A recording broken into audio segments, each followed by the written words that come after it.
دیکھو قرآن کی بڑی برکت ہے.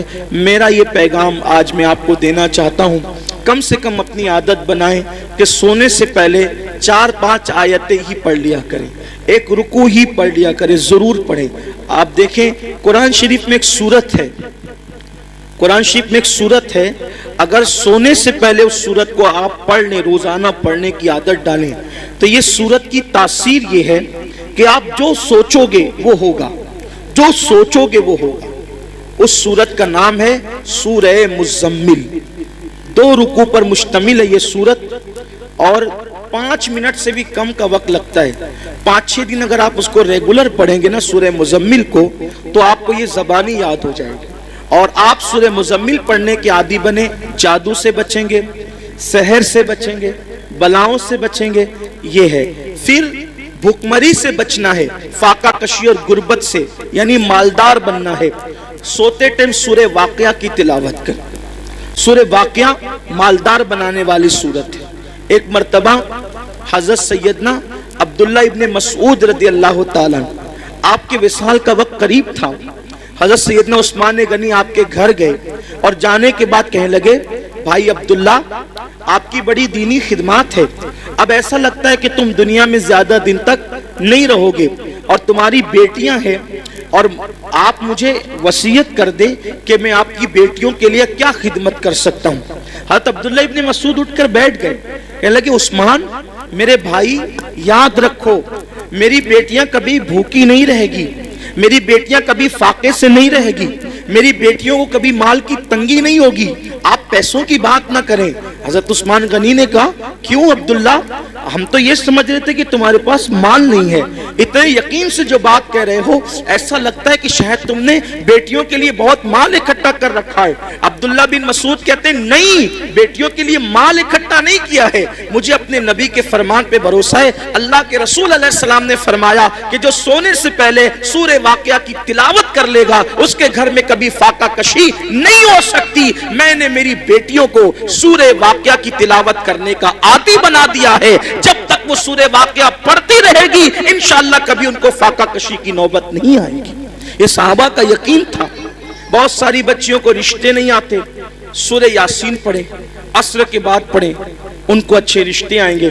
قرآن میں سب ہے لیکن قرآن پڑھنا نہیں چاہتے, تعویذ لینا چاہتے ہیں, تعویذ لینا چاہتے ہیں, وظیفے پڑھنا چاہتے ہیں. قرآن سے بڑھ کر کون سا وظیفہ ہے وہ بتائیں نا آپ, قرآن سے بڑھ کر کون سا وظیفہ ہے.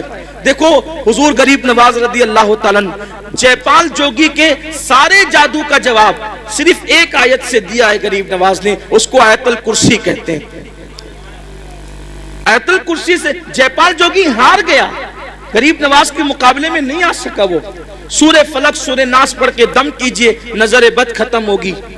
بچے جو شام کے وقت رات رات بھر روتے ہیں, فلق اور ناس پڑھ کر دم کرو, بچے رونا بند کر دیں گے, نہیں روئیں گے بچے.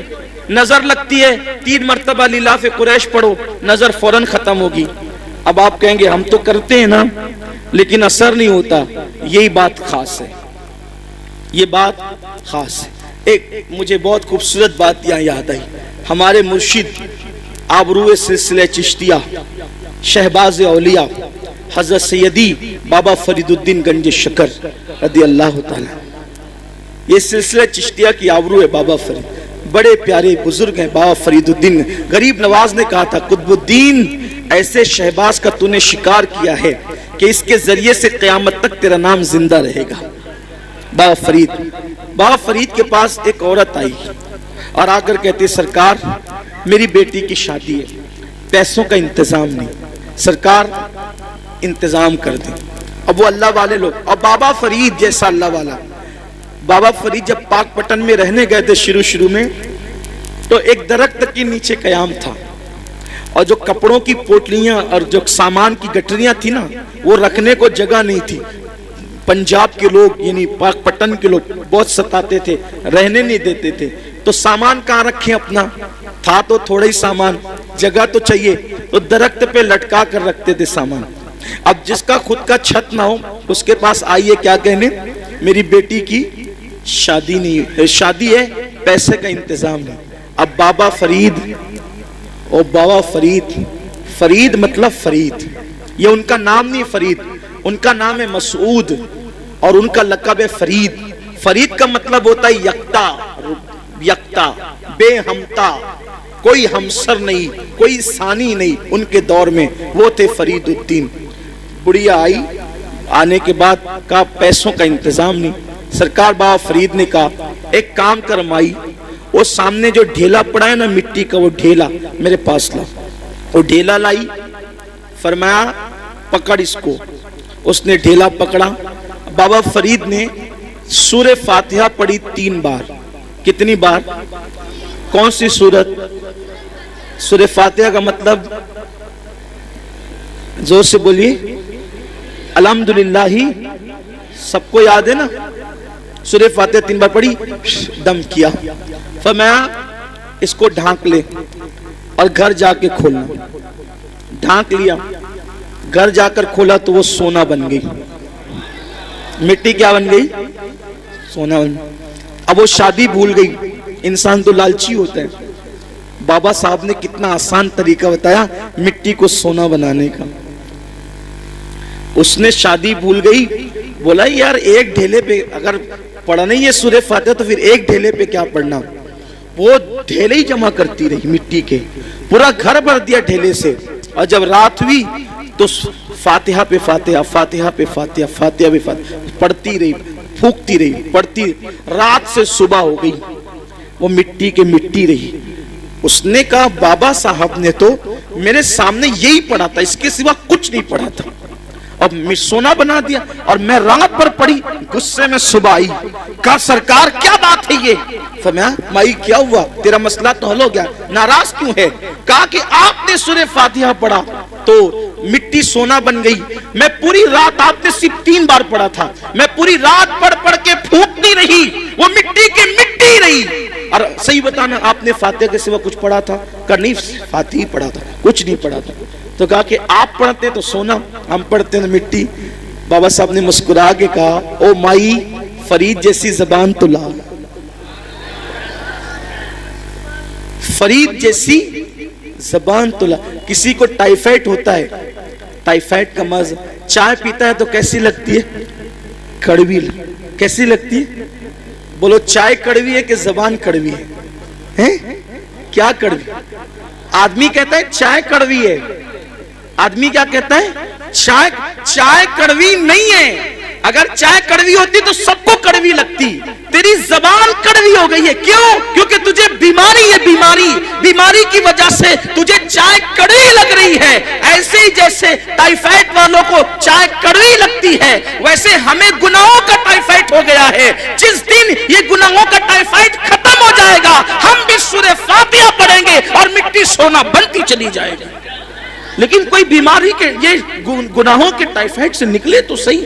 دیکھو جو لوگ قرآن پڑھتے ہیں, قرآن ان کے چراغ بھی لوگ نہیں بجھا سکتے. میں نے بار بار اپنی قوم سے کہا کہ لوگ حیران ہیں, کرونا وائرس, کرونا وائرس, ایک بھوت سوار ہو گیا کرونا وائرس کا. کرونا وائرس, پھر یہ وائرس اور وہ وائرس, سارے وائرس, یہ وائرس میں پریشان ہے. ارے نادان, سوچ تو صحیح. کوئی بستی سے نکال دے گا, کوئی یہ کر دے گا, کوئی مار ڈالے گا, کوئی قتل کر دے گا, کوئی لوٹ لے گا, کوئی یہ کرے گا, وہ یار کوئی کچھ نہیں کرے گا. اللہ کی کتاب پکڑو, اللہ کی کتاب پکڑو. تمہارے جلائے ہوئے چراغ بھی کوئی بجھا نہیں سکتا. آپ کو مٹانا آسان نہیں ہے. قرآن پکڑ کر دیکھو. کیا وہ مشہور سا واقعہ میرے مرشد سیدی شمس الدین ترک پانی پتی کا نہیں سنا؟ نہیں سنا کہ سرکار صابر کلیر نے کہا تھا بابا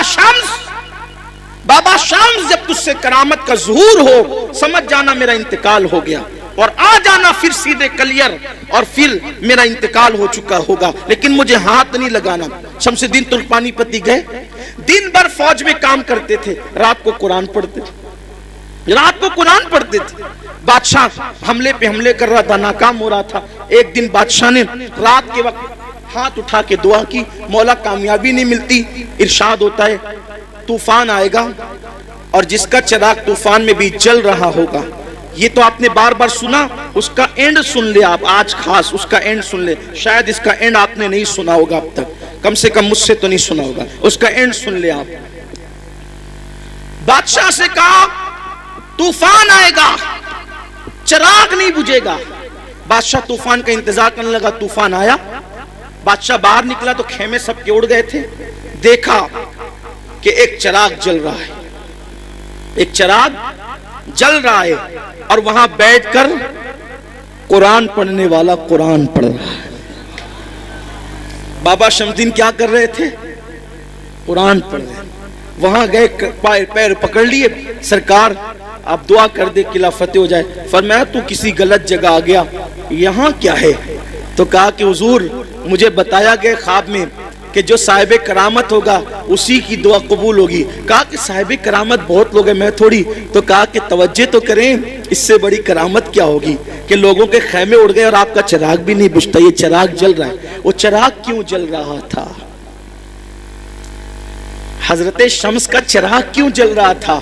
چراغ اس لیے جل رہا تھا کہ وہ چراغ کی روشنی میں قرآن پڑھ رہے تھے. چراغ کی, یہاں تو لائٹ کی روشنی میں بھی قرآن نہیں پڑھتے, وہ لوگ چراغ کی روشنی میں قرآن پڑھتے.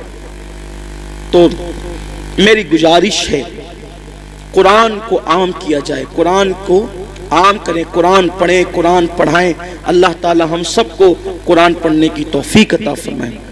اور آج کی اس مبارک محفل میں عہد کر لیں کہ اپنے گھر کے ایک ایک بچے کو توجہ میری طرف کر لیں. بس اب اختتام ہو گیا. یہ جج حضرات تشریف لے آئے ہیں. جب جج آ جاتے ہیں تو پھر اپنی ضرورت نہیں رہتی, اور یہ لوگ مجھے بٹھاتے اس لیے کہ جب تک جج نہیں آئے تب تک بیٹھے. یہ کوئی تقریر سننے کے لیے تھوڑی بٹھایا ہے. یہ تقریر کہا کہ جج آئے تب تک بولیے نا. تو ہاں جزاک اللہ, بڑی نوازش. اللہ آپ لوگ کو محبت و سلامت رکھے. اصل زندگی ہنس بول کے گزارنے کا ہی نام ہے. ہاں, غصے گرمی والے لوگ چڑچڑے ہو سکتے ہیں, متقی نہیں ہو سکتے. حضور سب سے بڑے متقی تھے لیکن سب سے زیادہ مسکراتے تھے. مسکراتے رہیے, مسکراتے رکھیے. جس کی تسکین سے, میرے امام نے کہا, جس کی تسکین سے روتے ہوئے ہنس پڑے, اس تبسم کی عادت پہ لاکھوں سے. میری گزارش ہے سنی دعوت اسلامی جیسی تحریک آپ کے یہاں اللہ کے کرم سے موجود ہے, ہمارے یہاں موجود ہے. اپنے گھر کے ایک ایک بچے کو عالم دین حافظ قرآن بنائیے, اللہ کے لیے بنائیے. آپ کا گھر محفوظ ہو جائے گا. اگر آپ کا بچہ حافظ قرآن بن گیا نا, حافظ قرآن, تو وہ اپنے گھر کے خاندان کے 700 لوگوں کے, ایسے 700 لوگوں کی بخشش کرائے گا جن پر جہنم کا عذاب لازم ہو چکا ہو. یعنی جن کے لیے فیصلہ ہو گیا کہ یہ جہنم میں جائے گا, وہ حافظ قرآن اللہ سے کہے گا مولا میں حافظ تھا نا, یہ میرے خاندان کا آدمی, اس کو بخش دے. اللہ کہے گا جا تیری وجہ سے بخش دے.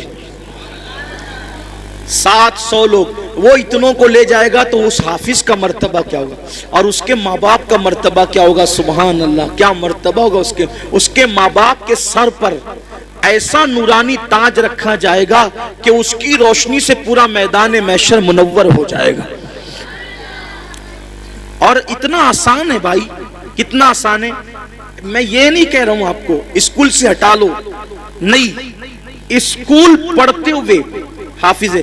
یہاں جتنے بچے اسکول پڑھتے ہوئے حفظ کر رہے ہیں ذرا کھڑے ہو جاؤ. تو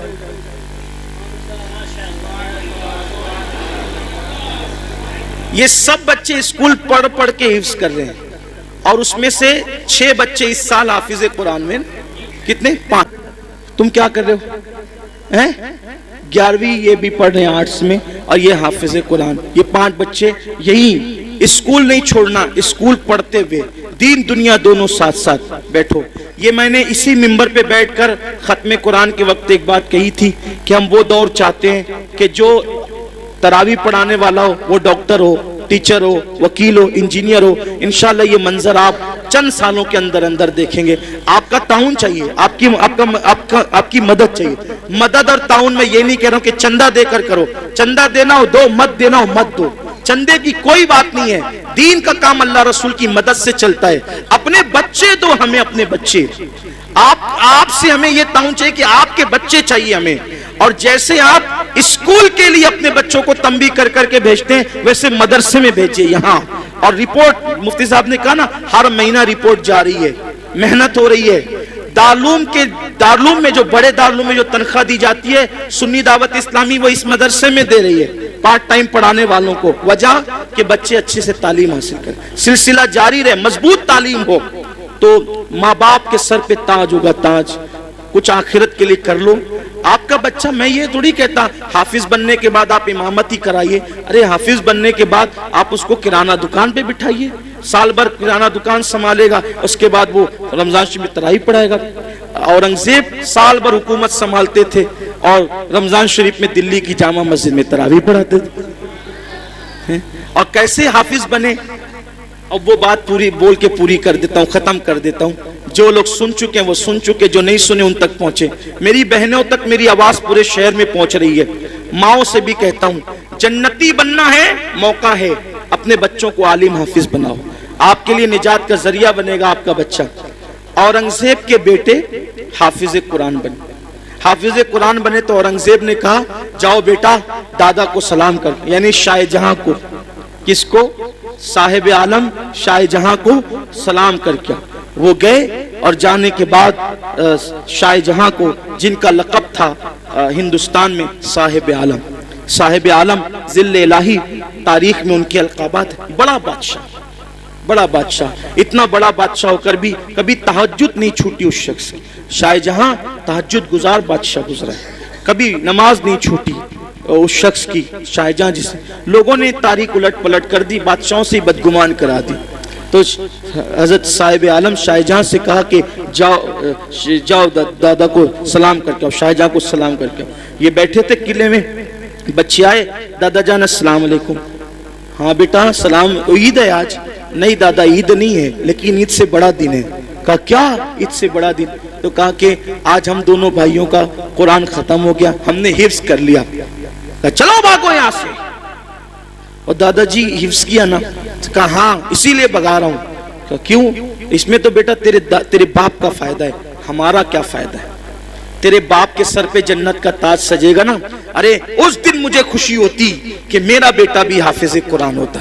بچے گئے، ابا دادا ایسا ایسا کہہ رہے تھے۔ کہا بیٹا تیرے دادا کو جا کے کہہ دے کہ بابا کے سر پہ بھی انشاءاللہ تاج ہوگا، میں بھی آج سے حافظ قرآن بنوں گا۔ اور حکومت سنبھالتے ہوئے صرف 6 مہینے میں اورنگزیب نے قرآن شریف یاد کر لیا۔ بھائیو وہ حکومت سنبھال کر کے 6 مہینے میں قرآن حفظ کر سکتے ہیں اورنگزیب، تو ہم لوگ کرانہ دکان سنبھال کر نہیں کر سکتے، ہم لوگ دکان چلا کر نہیں کر سکتے۔ ارے آپ سوچیں حضور تاج الشریعہ اتنے بڑے عالم دین ماضی قریب کے بزرگ، انہوں نے جب ان کی آنکھوں کی بینائی انتہائی کمزور ہو گئی تھی تب قرآن شریف یاد کرنا، پوری دنیا کا دورہ کر رہے ہیں، فتویٰ دے رہے ہیں، پڑھا رہے ہیں، اور اردو کتابوں کو عربی میں کروا رہے ہیں، اس کے ساتھ قرآن حفظ بھی کر رہے ہیں، اور دنیا سے جاتے جاتے انہوں نے جانے سے پہلے پورا قرآن ختم کر۔ آدمی کرنا چاہے تو کر سکتا ہے۔ میں بہت مصروف ہوں، ارے کیا مصروف ہے، پورا دن تو ادھر ادھر بیٹھ کر کے جو ہے وہ وقت برباد کرتے ہو، کچھ ٹائم اللہ کے لیے نکالو، ٹائم دو اور قرآن حفظ کرو، 2-2 3-3 آیتیں بھی کرو گے تو بہت یاد ہو جائے گا۔ دعا کریں۔